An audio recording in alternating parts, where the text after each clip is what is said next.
take it back," Valerius whispered, his knees sinking into the freezing mud of the outer courtyard. The great Alpha King of the Obsidian Marches, a beast who had shattered armies, was weeping. He reached for her hand, his fingers trembling, but she stepped back out of his reach. "There is nothing to take back, Valerius," Lysandra said, her voice as cold as the northern wind, whipping through the ruins of her ancestral home. She looked down at him, her eyes devoid of the warmth that had once been his salvation. "You broke my heart in a single night. You tore our bond apart for a crown of blood and ashes. Now, you wear it alone. I will spend my lifetime begging, then prepare to die on your knees." The Great Hall of Ironhold was a cavern of gold and cruelty. Torches flickered against the damp stone walls, casting long, dancing shadows over the assembled nobility of the northern marches. The air was thick with the scent of roasted stag, spilled mead, and the underlying metallic tang of political tension. Tonight was supposed to be the night of the solstice feast, the night Valerius, the Alpha King, would formally announce his fated bond to Lysandra. For months, the rumors had circulated like venom through the drafty corridors of the fortress, whispering that the untamed beast of the north had finally been broken by a commoner. But Lysandra had believed in him. She had believed in the raw, aching honesty of his touch when they were alone in the castle gardens, away from the prying eyes of the court. Lysandra stood near the edge of the royal dais, wearing a simple lavender kirtle she had sewn herself. She was a healer from the valleys, possessing no noble lineage, but her spirit was a quiet fire that had tamed the wild, monstrous wolf living inside the king. Her fingers nervously picked at the coarse hem of her dress. She felt entirely out of place among the high-born ladies who dripped with rubies and wore silks imported from the southern empires. Yet, whenever she looked toward the empty throne, she reminded herself of the promises they had shared in the dark. Their souls had begun to weave together in a sacred bond that felt sturdier than the very foundations of the castle itself. It was a golden thread of connection, whispering thoughts of warmth, safety, and mutual devotion. But tonight, Valerius did not look at her when he finally entered the hall. He sat upon the obsidian throne, his massive frame draped in heavy furs and black steel armor. His golden amber eyes, usually warm and searching when they found hers, were flat and unreadable. He looked like an ancient statue carved from winter stone, his jaw set in a hard, uncompromising line. Flanking him were the grim lords of the High Council, their faces hardened by decades of war, and beside them stood Princess Sophia of the Sunken Isles, draped in heavy silk and dripping with pearls. Sophia's gaze swept over the crowd with the calculating precision of a hawk, her eyes lingering on Lysandra with a cold, triumphant amusement that made the healer's stomach twist. The festive music ceased abruptly, dying mid-note as the court herald blew a silver horn. A suffocating silence descended upon the grand hall, so absolute that the crackle of the hearth fire sounded like shattering bones. Valerius stood. His presence was physically oppressive, the sheer weight of his alpha aura flaring outward, forcing several weaker nobles to bow their heads in instinctual submission. He did not look at Lysandra as he spoke, his gravelly voice echoing off the high-arched stone ceiling. "Lords and ladies of the realm," Valerius began, his voice devoid of the deep resonance that usually comforted her. "The strength of the Obsidian Marches relies on the stability of our bloodlines and the security of our borders. To ensure our survival against the growing threat of the Southern Empire, a new alliance must be forged. We cannot rely on the fragile peace of the past." Lysandra felt a cold dread pool in her stomach. She reached out through their mental bond, tapping gently on the invisible, shimmering thread that connected their hearts. "Valerius," she sent, her mental voice trembling with a sudden suffocating panic. "What is happening? Tell me this is a ruse." He did not answer. Instead, she felt him actively block her out, erecting a towering wall of black ice in his mind that violently severed her consciousness from his. It was a cold rejection that left her gasping for air. Therefore, Valerius continued, his gaze sweeping over the silent crowd, I announce my betrothal to Princess Sophia of the Sunken Isles. She shall be my queen, and her house shall merge with mine. A collective murmur erupted through the hall.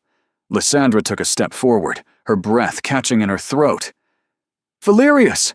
She whispered aloud, the name slipping past her lips before she could stop it. The king finally turned his gaze to her. It was a look that would haunt her for the rest of days. There was no warmth, no regret, no secret message of comfort. Only a brutal, calculating coldness. As for the healer, Lysandra, Valerius said, his voice ringing with absolute authority, her presence at court is no longer required. She was a passing fancy of the winter months, a distraction during a time of war. Let it be known that there is no bond between us. She is dismissed from Ironhold, effective immediately. The words struck Lysandra like physical blows, knocking the air from her lungs.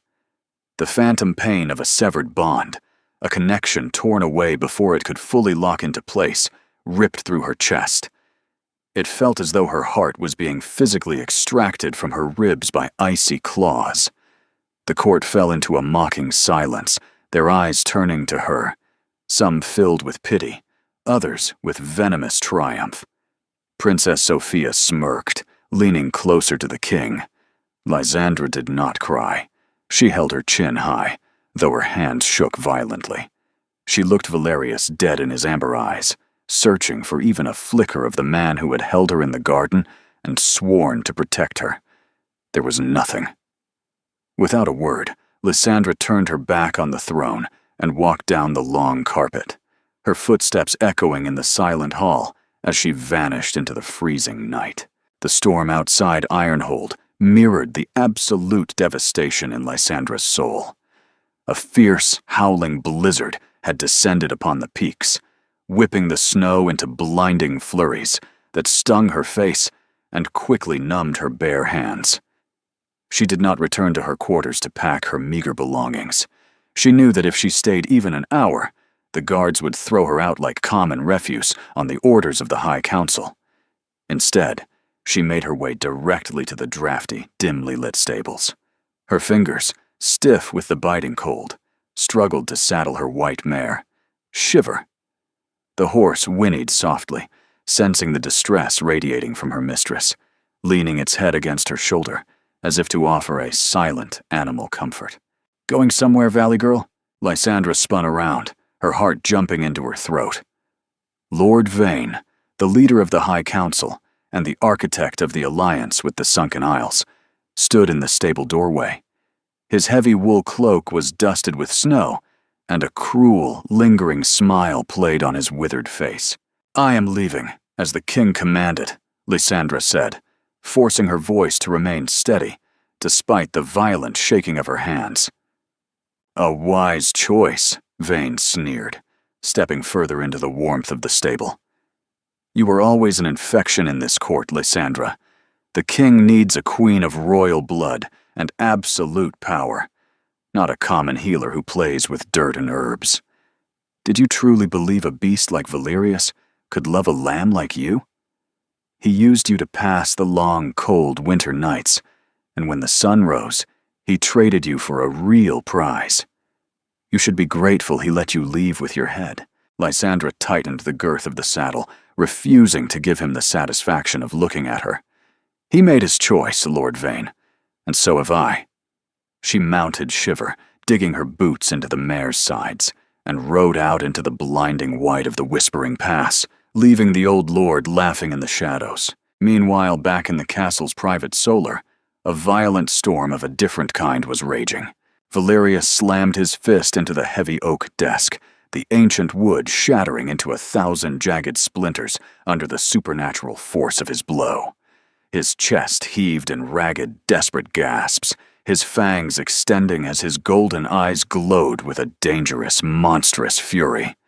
The king's inner wolf was howling in absolute agony, clawing at the bars of his mind, demanding to tear down the walls of the castle to go after its mate. He had locked his beast away to perform the execution of their bond, but now the beast was fighting back with a lethal intensity. "You had to do it," whispered Caleb, his trusted beta and commander of the guard, standing near the heavy iron door, with his head bowed. If you had not accepted the alliance, Vayne and the Sunken Isles would have revealed her magical heritage to the High Inquisitors. They already had the warrants, Valerius. They would have burned her at the stake in the middle of the courtyard. You saved her life. "I destroyed her," Valerius roared, his voice shaking the very stone walls of the chamber. "I looked her in the eyes and told her she was nothing to me. I felt our bond tear, Caleb. It felt like my own soul was being dragged through glass. I can still hear her voice in my mind, crying out for me." "She is alive," Caleb argued gently, stepping forward. "That is what matters. Once the treaty is signed and we neutralize Vayne's power, you can find her. You can explain." "No," Valerius gasped, suddenly clutching his chest, as a wave of pure physical agony washed over him. He stumbled backward, his knees buckling. It was the bond sickness, the lethal affliction that struck alphas who rejected their fated mates. It was already beginning its slow, poisonous decay in his lungs. But this pain was different. It was accompanied by an overwhelming, terrifying sense of cold and sudden dread. His golden eyes flew open. His wolf screamed in his mind. "She is in danger. She is fading." "Lysandra," Valerius muttered. Without waiting for his armor, his sword, or his cloak, he ran to the balcony and vaulted over the stone railing, shifting into his massive, midnight-black wolf before he even hit the snowy courtyard below. He ran like a demon possessed, his massive paws kicking up great plumes of snow as he followed her faint, vanishing scent through the treacherous Whispering Pass. The wind screamed in his ears, erasing her tracks, but the raw, agonizing pull of the broken bond guided him forward. But he was too late. At the narrowest point of the pass, where the stone path clung to the sheer cliffside, he found Shiver. The white mare was standing alone, her saddle empty and covered in ice, shivering violently beside a collapsed section of the wooden bridge. Below them lay the endless abyss, a roaring, bottomless chasm of ice and jagged rocks. Valerius shifted back into his human form, his skin pale against the snow. He fell to his knees at the edge of the broken bridge, his fingers clawing desperately through the snow until they wrapped around a discarded, blood-stained lavender cloak.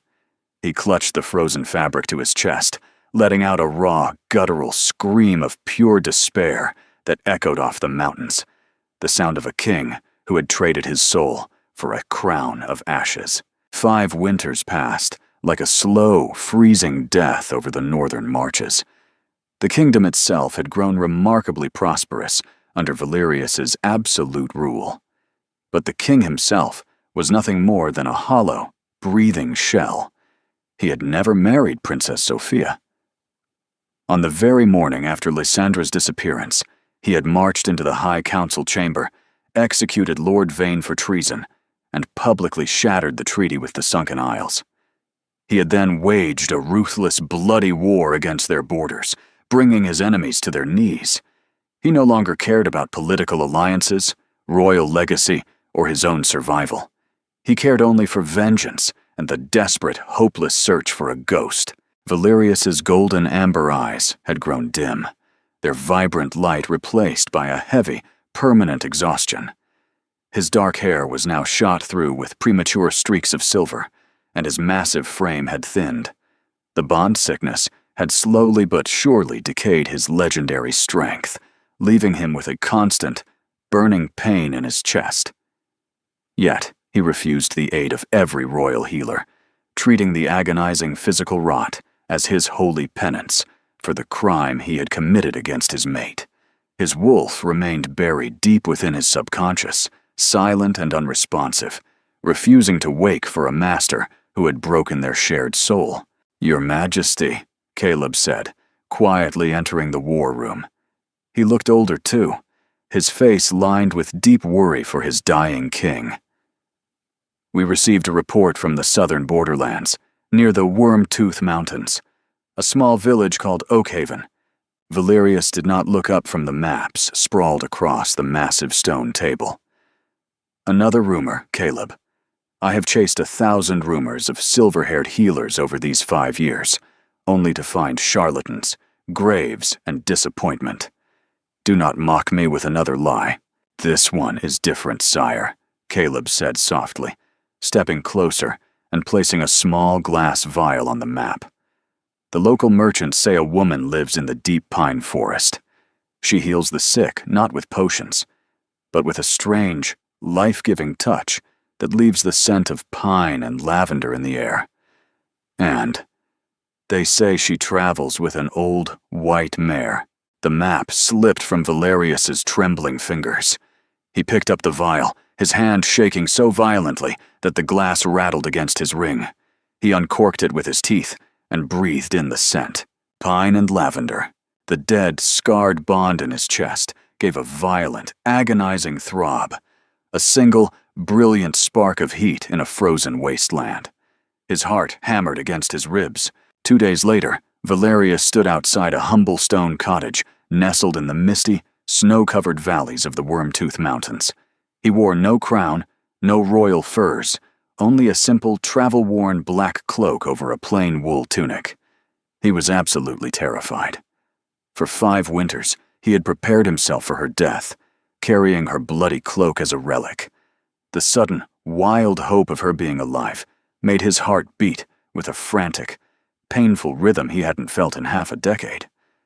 He stood at the threshold, his hand hovering over the rough wood of the door, paralyzed by the fear that she might look at him and see only a monster. With a shaky breath, he pushed the wooden door open. The interior of the cottage was warm, smelling of dried chamomile, damp earth, and boiling winter herbs. A small hearth crackled softly in the corner, casting an amber glow across the room. Kneeling by a wooden cot was a woman, her back turned to him. Her silver-spun hair was braided tightly down her spine, and she was gently applying a damp poultice to the leg of a young village boy. "Hold still, Toby," she murmured, her voice a soft, melodic balm that made Valerius's knees buckle under the sheer weight of memory. "The stinging will pass in a moment." "Lysandra," Valerius breathed, the name a sacred, broken prayer on his lips. The woman froze. The hand holding the bandages tensed, the silver thread of her magic flickering for a split second before vanishing. But she did not gasp. She did not cry out. With agonizing slowness, she finished wrapping the boy's leg, patted his head, and stood up, sending him out through the back door with a gentle whisper. Only when the boy was gone did she turn to face the front entrance. Lysandra had changed. The soft, vulnerable girl of the valleys was gone. Her eyes, once a bright, warm amber that mirrored his own, were now as hard and cool as polished topaz. There was a faint, jagged scar running along her jawline, a physical reminder of the night she fell into the abyss. She looked at the king of the Obsidian Marches, and her expression did not soften by a fraction. "The clinic is closed to travelers, sir," Lysandra said, her voice completely flat, devoid of any anger or shock. "If you require healing, the village apothecary is down the road." "Lysandra, please. It's me," he whispered, stepping into the room. She looked at him, her gaze dropping to his outstretched hands, then back to his face. "I know who you are, King Valerius, and I repeat, my clinic is closed to you." The silence inside the small timber cottage stretched so thin, it felt as though the vibration of a single spoken word would shatter it like brittle winter glass. Outside, the mountain wind groaned against the wooden shutters, but inside, the world had shrunk to the space between 2 broken souls. Valerius stared at Lysandra, his chest rising and falling in shallow, ragged breaths that rattled in his throat. For 5 years, 5 endless, agonizing winters, he had lived in a purgatory of his own making, staring at the lavender wool cloak he had kept preserved in his chambers, visualizing her broken, lifeless body at the bottom of the endless abyss. Now, She stood before him, solid, breathing, and undeniably alive. Yet the woman looking back at him was not the gentle, laughing healer he had loved in the royal gardens of Ironhold. Her posture was rigid as a spear, her chin held high, her expression cast in a cold, unyielding stone that chipped away at his remaining strength. Lysandra, Valerius whispered again. The name felt like holy water on a parched tongue, cracking under the immense weight of 5 years of unshed tears. He took a single, hesitant step forward, his hand trembling as he reached toward her, his palm open in a silent plea. Please, just let me look at you.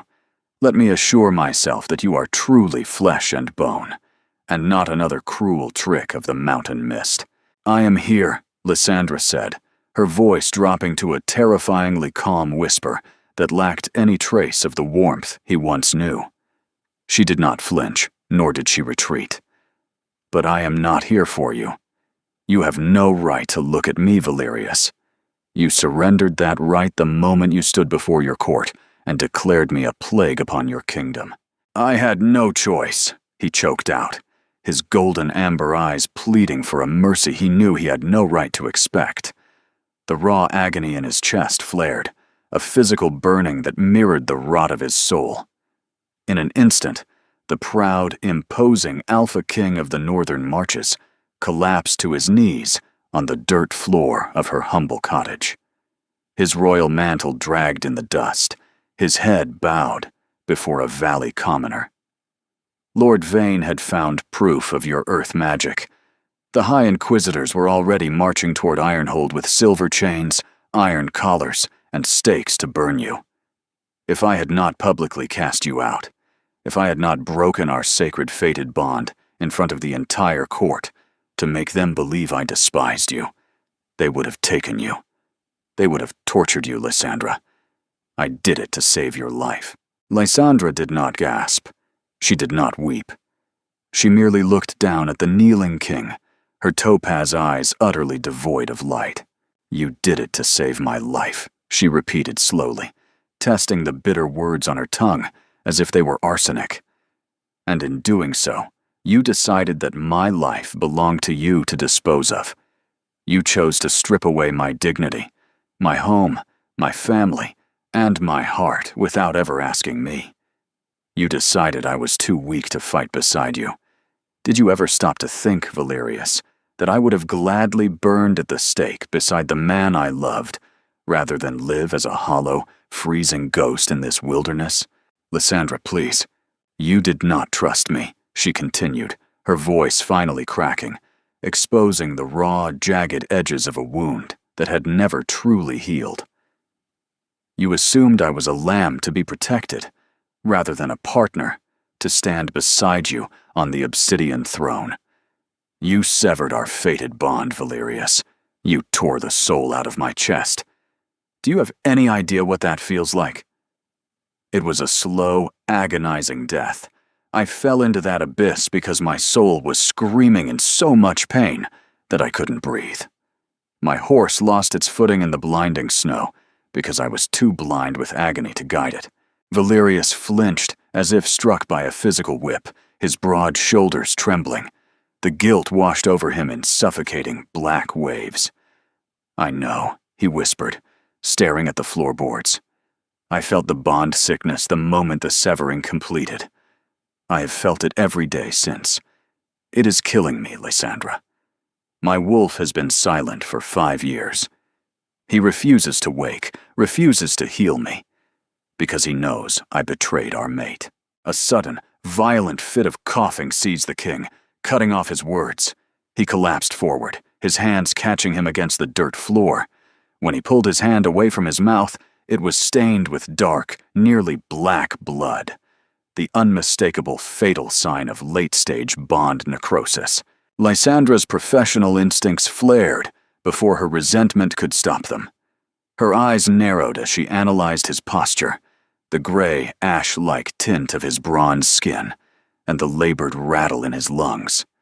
She closed her eyes, exhaling a long, weary breath that seemed to carry the weight of the entire mountain. "Get up," she commanded softly. "No!" Valerius gasped, clutching his chest as another spasm of pain racked his frame. "Let me die here. If I cannot have your forgiveness, I have no desire to see another sunrise. Do not play the martyr in my home," Lysandra snapped, her voice sharp with a sudden fierce anger. "I am a healer, King Valerius. I do not let men die on my floor, not even kings who broke my heart. Stand up and get on the cot." When he hesitated, she stepped forward and grabbed him by his uninjured shoulder.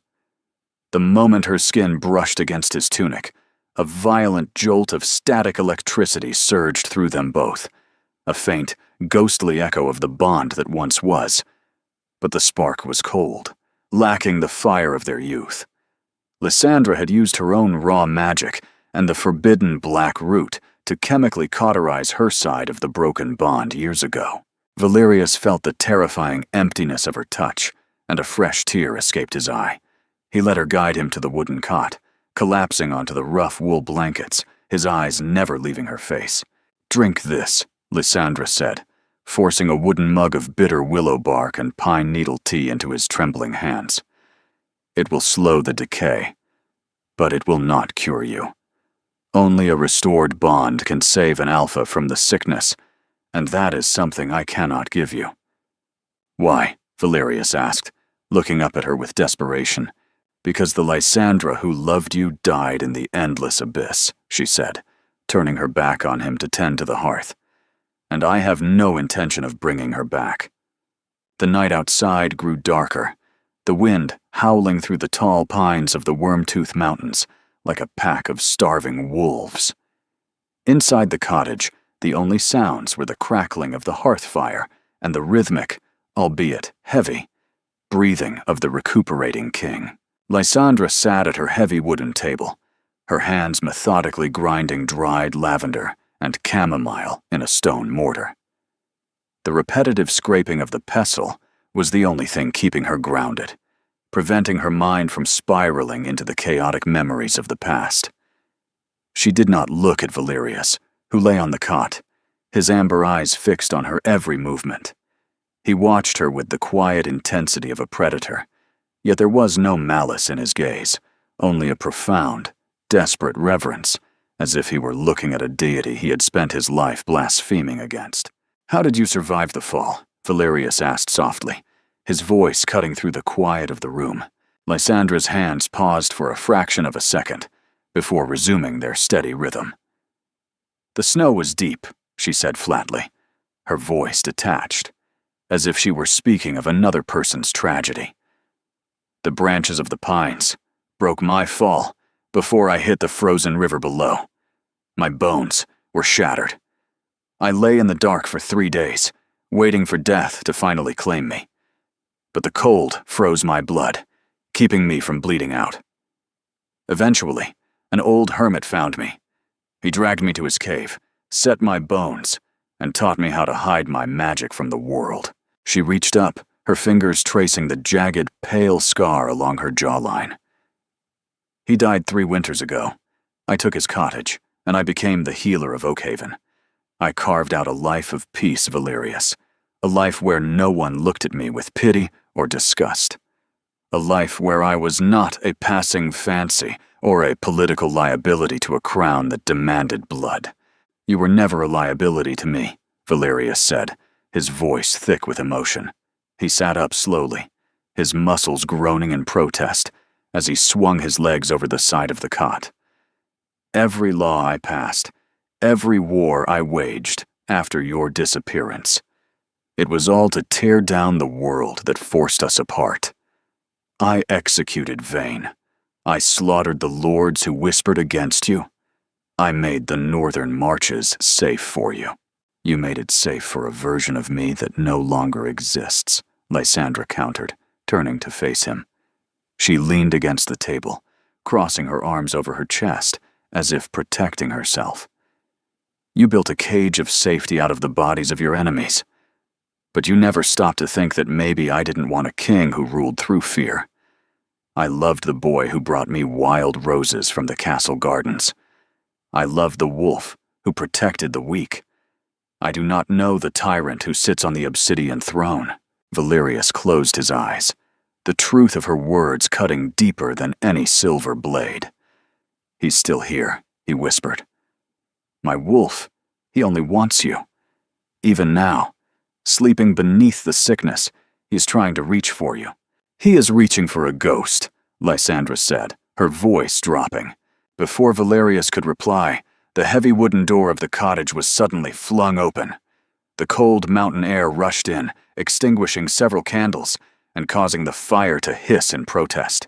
Caleb stood in the doorway, his leather armor dusted with snow, his face pale and his eyes wide with an urgency that immediately put Valerius on high alert. "Sire," Caleb gasped, stepping inside and quickly bolting the heavy iron bar behind him. "We have a problem. We were followed from the capital." Valerius was on his feet in an instant, his physical weakness momentarily forgotten as his protector instincts took over. He stepped in front of Lysandra, his broad frame completely shielding her from the door. "Who?" "The Sunken Isles." "Worse," Caleb said, catching his breath. "The Inquisition. Lord Vane's brother, Marcus, has taken command of the High Inquisitors. He has been tracking the rumor of a silver-haired healer with magical abilities. They did not know you were here, sire, but they are sweeping the village of Oakhaven right now. They have iron shackles and witch-finders. They will be at this cottage within the hour." Lysandra's breath caught in her throat. The nightmare she had fled 5 years ago had finally caught up to her. She looked at Valerius, and for a split second, the old vulnerability returned to her eyes. "They cannot have you!" Valerius snarled, his golden eyes flaring with a dangerous, monstrous light. "I will tear them apart with my bare hands before I let them touch a hair on your head." "You can barely stand, Valerius," Lysandra said, her voice shaking but rapidly regaining its steel. "And if they find the king of the northern marches defending a suspected witch, they will have all the proof they need to burn this entire valley to the ground." "Then we run," Caleb said. "But the main pass is blocked by snow. We have to fight our way out through the upper ridge." The shadows of the forest seemed to stretch and twist like skeletal hands as the three of them moved stealthily through the snowy woods behind the cottage. The moon was high, casting an eerie silver glow over the snow-covered pines, illuminating the breath that bloomed in white clouds before them. Lysandra led the way, her intimate knowledge of the local terrain their only real advantage.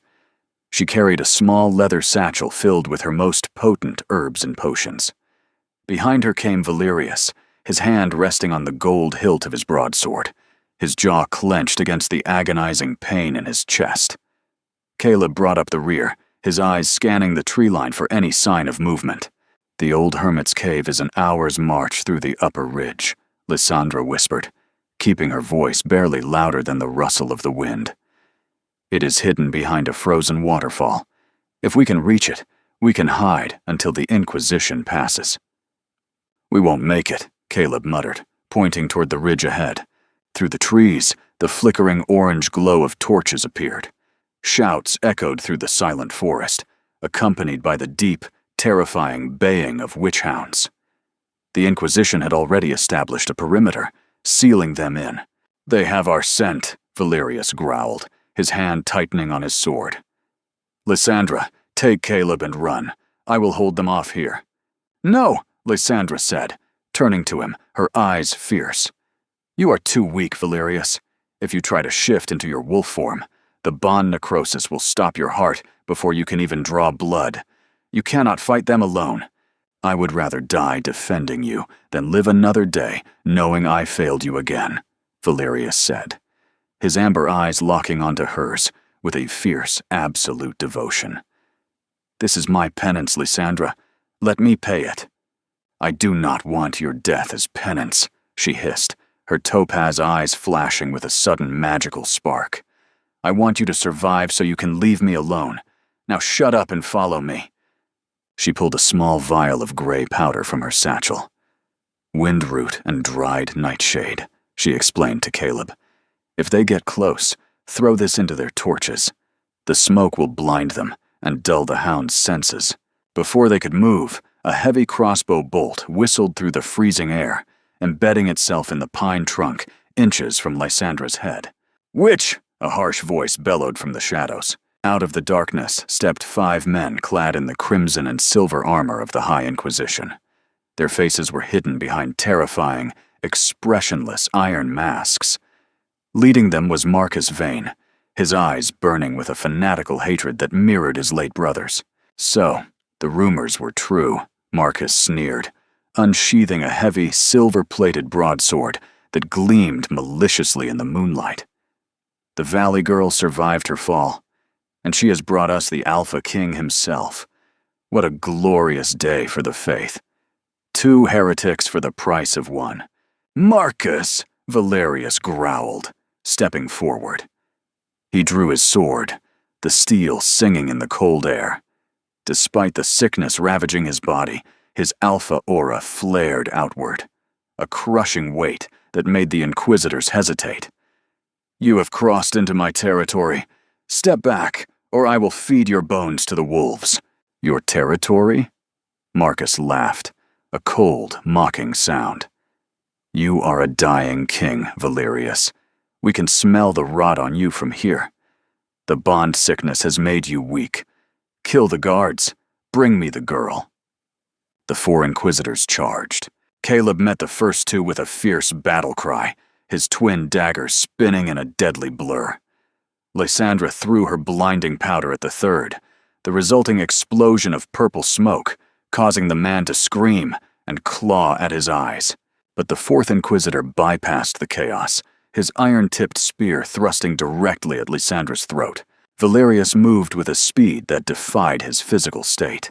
He threw himself in front of her, his sword parrying the spear tip, but the effort left him off balance. Marcus Vane seized the opportunity, lunging forward with his silver blade. "Valerius, watch out!" Lysandra screamed. Valerius managed to twist his body, but the silver blade caught him deep in the shoulder. He roared in agony as the silver, a metal toxic to werewolves, burned into his flesh, neutralizing his healing abilities and spreading like fire through his veins. With a final, desperate surge of strength, Valerius drove his own sword through Marcus's chest. The Inquisitor leader gasped, his eyes widening behind his iron mask as he collapsed into the snow, lifeless. But the victory was short-lived. Valerius stumbled backward, his sword slipping from his grasp. He fell to his knees, his face pale as ash, dark blood pouring from his shoulder wound and his mouth. "Valerius!" Lysandra cried, dropping to her knees beside him. She pressed her hands against his wound, her fingers immediately staining with his warm, toxic blood. "Run!" Valerius gasped, his eyes fluttering as the darkness began to take him. "Lysandra! Please! Run!" More torches were flickering in the distance. The rest of the Inquisition forces were closing in. Lysandra looked at the dying king, then at the approaching lights. She had a choice to make. Save herself and let the man who broke her heart perish, or use her forbidden magic to heal him, revealing her true power to the world. She looked down at his face, seeing the boy from the gardens beneath the scars of the king. "Damn you, Valerius," she whispered, tears finally spilling over her lashes as her hands began to glow with a bright emerald light. The emerald light of Lysandra's magic did not rise as a gentle, soothing balm. It erupted like wildfire, wild and demanding. It was the raw, primal life force of the deep valleys, a power that extracted a heavy toll from both the healer and the healed. As she pressed her glowing palms against Valerius's torn, blackened shoulder, the silver poisoning beneath his skin reacted with violent, boiling fury. The toxic metal, designed specifically to paralyze and destroy lycanthrope physiology, hissed like boiling water on red-hot iron. A thick, dark, vaporous smoke rose from the torn flesh, carrying the sickening, sweet stench of decayed blood and burning copper. Valerius arched his back off the damp stone floor of the cavern, a choked, guttural scream tearing from his throat. The sound was half man, half beast, vibrating the loose icicles hanging from the cave's ceiling. His golden amber eyes flew open, completely bloodshot, his pupils dilated to thin, frantic black slits, as his inner wolf thrashed desperately against the agony of the purge. "Hold him!" Lysandra yelled to Caleb, her voice cracking under the immense physical and spiritual strain. "If he moves even an inch, the magic will splinter his collarbone and tear his raw muscle fibers apart." Caleb threw his entire weight across the king's chest, his own beta muscles straining to their absolute limits against the dying alpha's frantic, reflex-driven thrashing. "Lysandra, hurry!" Caleb gasped, his boots slipping on the slick, icy floor. "The Inquisition's horn sounded in the lower valley. We have minutes at best before they scale the eastern ridge." Lysandra did not look up. She closed her eyes, shutting out the howling wind, the smell of blood, and the terrifying proximity of their hunters. She reached deep within her own core, searching for the hidden reservoir of magic she had kept locked away, buried beneath 5 years of quiet, defensive survival. To completely purge the silver and halt the rapidly spreading bond necrosis, she knew she had to do more than simply knit his torn flesh together. She had to reach into the spiritual void of his chest. She had to touch his soul. As her consciousness sank into the energetic space of his heart, she gasped. The sheer, unadulterated devastation of his internal world was staggering. The broken, frayed ends of their fated bond were not quiet or dormant. They were like severed live wires, sparking wildly in a dark, empty chamber, weeping with a perpetual, agonizing friction. To her absolute horror, Lysandra realized that Valerius had actively kept his side of the bond, completely raw and bleeding for 5 winters. He had refused the body's natural instinct to scar over, choosing instead to let the phantom pain of her absence rip through his sanity and strength day after day. It was a slow, deliberate self-flagellation. Why, she thought, a single hot tear slipping down her cheek and landing on his feverish, scarred chest. Why would you keep yourself in such torment? Through the raw, open conduit of her magic, a phantom whisper of his voice echoed directly in her mind, heavy with 5 years of unshed grief. Because the pain was the only part of you I had left. If I let the wound heal, it meant accepting that you were truly gone. Lysandra's breath caught. Her heart, which she had spent 5 years hardening into an impenetrable fortress of stone, cracked. The anger that had fueled her survival suddenly felt heavy, replaced by a profound, tragic grief for the time they had lost. But she could not let herself falter. She pulled a blackened, twisted root from her satchel. The black root, a rare and forbidden herb known to dull the spirit's senses. She crushed it between her palms, letting its bitter, numbing juices mix with her glowing emerald magic. She forced the combined energy directly into his chest, wrapping the cooling, sedative power around his agonizing soul threads, gently forcing them into a quiet, temporary rest. Slowly, the violent thrashing stopped. Valerius's breathing shallowly eased, the dark, swollen veins on his neck receding as the gray, ash-like pallor of his skin turned back to a healthy, warm bronze. His fever broke in a sudden rush of cold sweat, his head falling back against the stone with a soft groan of relief. "He's stable," Lysandra whispered, slumping backward onto the dirt floor of the cave. Her hands were trembling so violently, she had to tuck them into the sleeves of her cloak to hide it. The climb up the steep ridge behind the frozen waterfall had exhausted her physical reserves, and the sheer magical output had left her vision swimming with dark spots. Caleb let out a long, shuddering breath, collapsing against the stone wall of the cavern. He wiped the sweat from his forehead and looked at her with a quiet, profound respect. "You saved him. Even after everything he did to you, after the public humiliation, after the exile, you still saved his life." Lysandra looked at the sleeping king, his features relaxed and peaceful for the first time in 5 years. "I saved a life, Caleb," she said softly, her voice carrying the weariness of 1,000 lifetimes. "It is what I do, but do not mistake my mercy for forgiveness. A mended body does not mean a mended heart." The cold inside the cavern was absolute, kept at bay only by a small, magic-induced blue fire Lysandra had conjured in the center of the stone room. The frozen waterfall outside acted as a translucent, glittering curtain, distorting the moonlight into jagged, eerie shapes across the walls.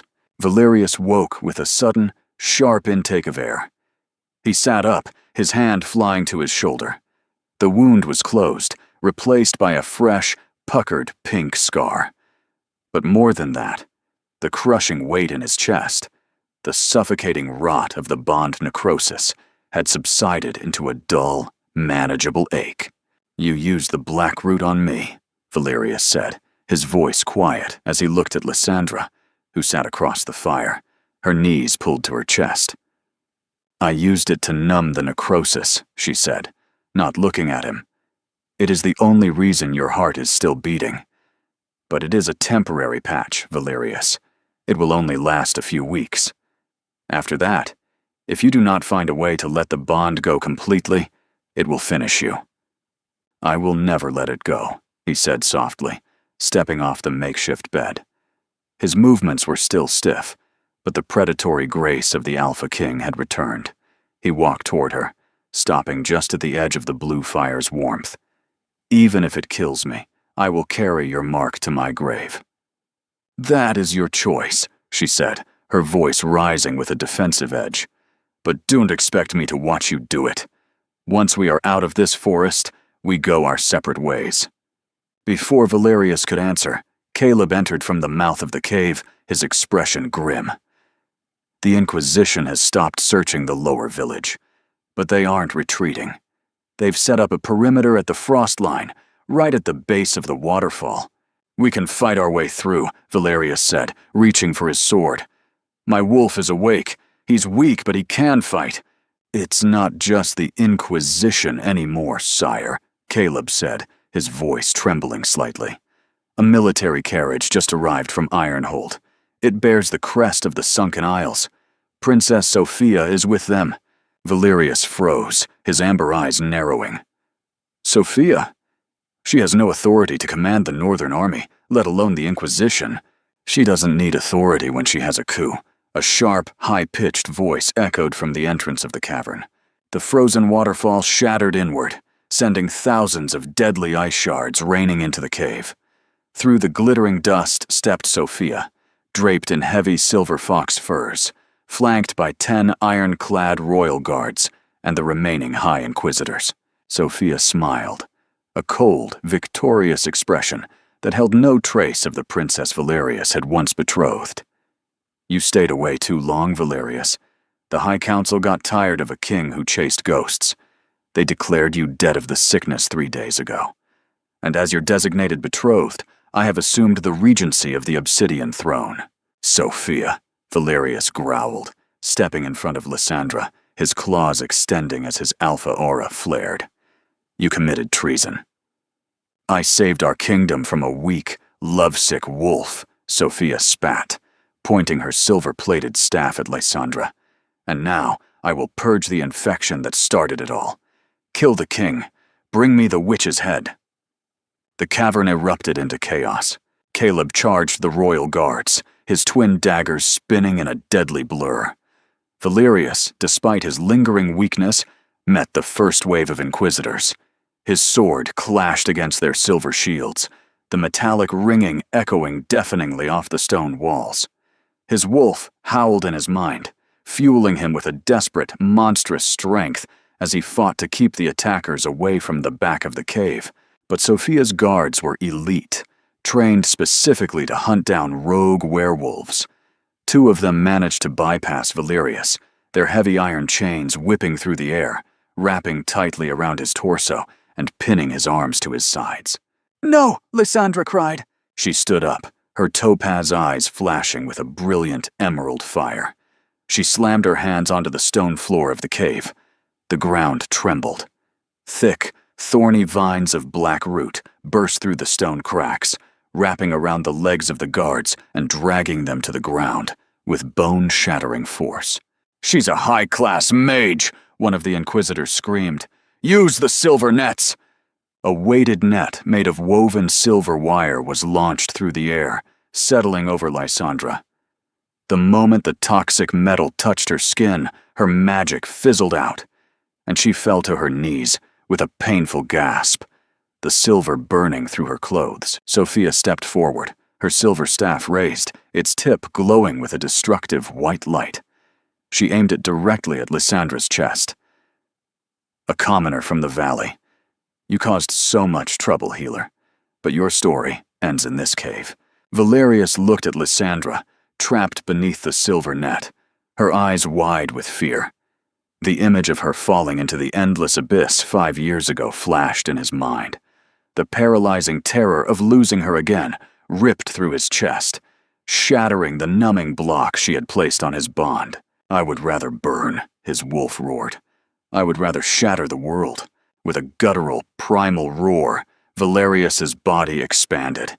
He shifted into his massive, midnight black wolf form, the sheer force of his transformation snapping the heavy iron chains like thread. He lunged across the cavern, throwing himself between Sophia's magic blast and Lysandra. The white light struck his chest, burning away his dark fur and searing his flesh, but he did not fall. He stood over her, a massive, snarling shield of black fur and amber fire, his fangs bared at the retreating guards. Lysandra stared up at the massive beast. In his eyes, she did not see a tyrant, nor a king ruling through fear. She saw the boy who had promised to protect her, the wolf who would gladly let his own heart burn to ashes if it meant she could draw one more breath. With a final, desperate surge of will, Lysandra reached through the silver net, pressing her hand against his massive paw. "Together," she whispered. The moment their skin met, the cauterized threads of their bond did not snap. They fused. The emerald magic of her life force and the raw, monstrous power of his alpha wolf merged into a blinding, golden-green light that filled the entire cavern. The sheer shockwave of their reunited bond shattered the silver net, sending Sophia and her remaining forces flying backward out of the cave. Sophia scrambled to her feet, her face pale, her royal furs torn. She looked at the giant black wolf and the silver-haired healer standing side by side, their combined auras so impressive that her own guards refused to step forward. "This is not over, Valerius!" Sophia shrieked, backing away toward the snowy ridge. "The Council will never accept her." "The Council is welcome to try and stop us," Valerius's voice echoed, shifting back into his human form, his hand holding Lysandra's tightly. Sophia and her remaining guards retreated into the blizzard, leaving the mountain quiet once more. The wind subsided over the Wormtooth Mountains, leaving a pristine, quiet blanket of white over the valley. Valerius stood at the entrance of the cave, his gaze fixed on the distant peaks of the northern marches. He had reclaimed his wolf, his life, and the woman he had spent 5 winters mourning. Yet he did not turn to her with a king's command. Instead, he knelt in the snow, looking up at her with a quiet, reverent hope. "I do not ask for your crown, Lysandra. I do not ask for your immediate forgiveness. I only ask for the chance to stand by your side, not as your king, but as your protector, for as long as it takes." Lysandra looked down at him, her heart no longer hollow, but healing. She did not tell him she forgave him. The scars of the past were still there, carved deep into both of their souls. But for the first time in 5 years, she reached out and took his hand, pulling him up to stand beside her. "Then let us begin," she whispered. "If you were swept away by this epic tale of fated mates, betrayal, and the long road to redemption, please like, share, and subscribe for more dramatic fantasy romance stories."